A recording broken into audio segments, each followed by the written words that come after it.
semua, pejam celik sudah pun Deepawali. Maksudnya, masa kita bershopping untuk baju raya.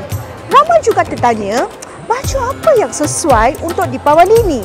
Oleh itu, mari saya tunjukkan jenis-jenis baju untuk pesta cahaya ni dan di mana anda boleh mendapatnya.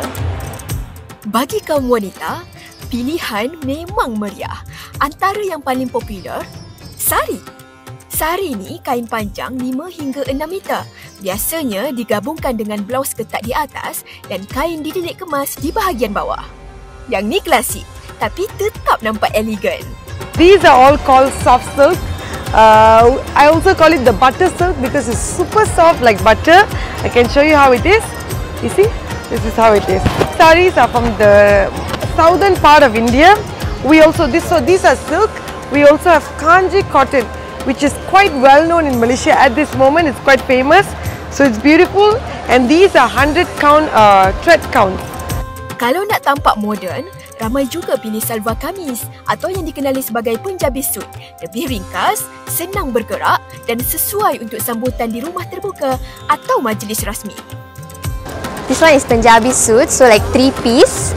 It's more to like a Pakistani suit. Very nice, this one. This one is straight cut. Yeah, this is like the grand version of Punjabi suit, and this is the normal that you can wear for temples or any basic events like that. Anarkali is something that you wear very long one, and then you will have a shawl and the pants. So it's basically like a flare gown type. And then this Anarkali is Vichitra silk. So this one all you can wear for party wears, or now Deepawali season we can use for Deepawali. Very comfortable and the material is really good. Untuk lelaki, kurta jadi pilihan utama.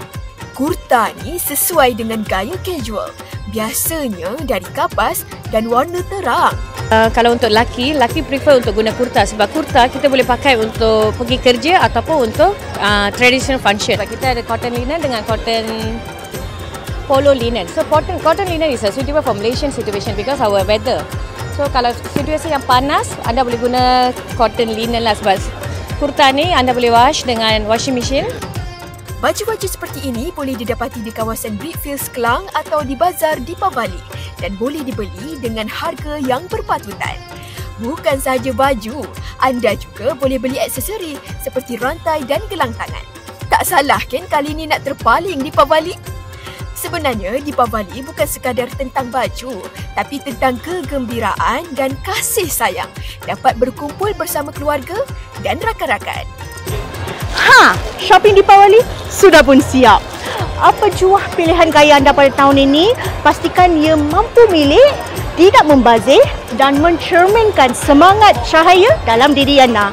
Dengan ini saya ingin mengucapkan, ini Deepawali Nalwaltikal.